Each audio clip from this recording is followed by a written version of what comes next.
नमस्कार। मैं बड़ी संक्षेप से 2-3 अलग मुद्दे कहना चाहती हूँ। राहुल जी और संजय जी ने कहा, उसके बाद 2 चीजें मायने रखती है। एक तो मेरे जो सांसद में धैर्यशील मोहिते जी जो यहाँ आए हुए हैं, वो माड़ा विधान लोकसभा से चुन के आए। उनके ही सोलापुर जिले में उत्तम जानकर जी इस बार हमारे विधायक बन के आए। उत्तम जानकर जी सोलापुर डिस्ट्रिक्ट से चुन के आए। उनका कहना है कि उनको वोटिंग जो हुआ है मरकटवाड़ी, आप सब ने बहुत उस पे टीवी पे भी कवरेज दिया था, उसमें उनका मानना है कि वो चुन के आए हैं लेकिन उनको जो वोट पड़नी चाहिए वो नहीं मिले हैं, तो वो फिर से जीते हैं, फिर भी री इलेक्शन चाहते हैं और कह रहे हैं कि बैलेट पे लिया जाए। उन्होंने उनके गांव में उन्हें पूरे निर्वाचन क्षेत्र में सब मान भी गए, लेकिन वहां पुलिस भेजी गई और पूरा प्रोसीजर रुकवाया गया। तो वो इतना हमारी सब मांग है वहां की, उत्तम जानकर जी और धैर्यशील मोहिते जी उनके एरिया में, कि बैलेट पे फिर से वोटिंग लाया जाए, मशीनें बंद की जाए। कि बहुत सारी ऐसी चीजें हैं, जब राज ठाकरे जी भी बोले हैं कि उनका जो एक कैंडिडेट था उसको खुद का भी वोट नहीं मिला है, ऐसा हो चुका है। ये सब डेटा आपके सबके सामने है। और दूसरी बड़ी बात, मैं इलेक्शन कमीशन वैसे तो बड़ी महत्वपूर्ण जगह है, लेकिन मैं बड़ी विनम्रता से कहना चाहती हूँ, हम और सेना बहुत वहां लड़े।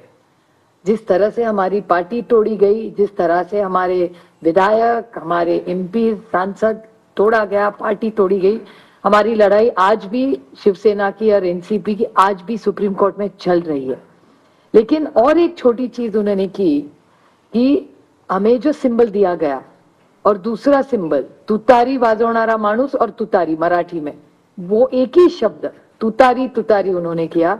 और इसी सरकार के एक बड़े मंत्री है आज सरकार में, उन्होंने कहा था, जो आप सब ने मराठी चैनल्स ने दिखाया था, कि सातारा की सीट एनसीपी हार गई क्योंकि ये ट्रम्पेट और तुतारी थी, नहीं तो बीजेपी का वो सांसद हार जाता। ये सिर्फ मैं नहीं कह रही हूँ, इस सरकार के एक बड़े नेता कह रहे, जो मराठी चैनलों ने दिखाया, आज सरकार में है महाराष्ट्र में।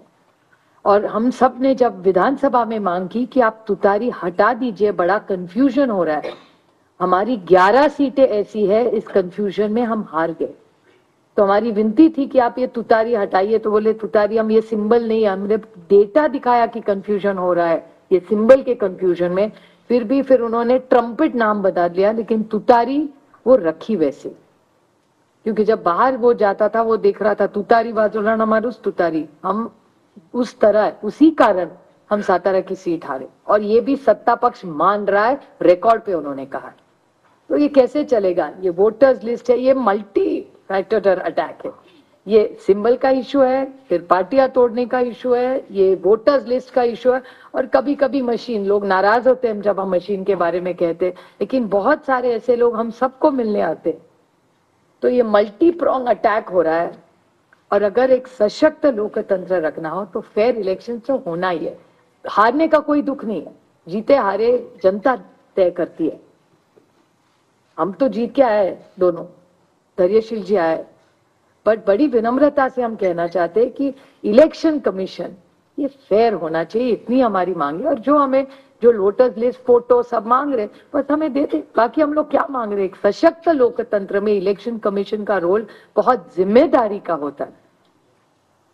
जिस संविधान के बारे में हम लड़ रहे हैं, राहुल जी बड़ी ताकत से उसके लिए लड़ रहे हैं, आप देख रहे हैं पार्लियामेंट में क्या हो रहा है।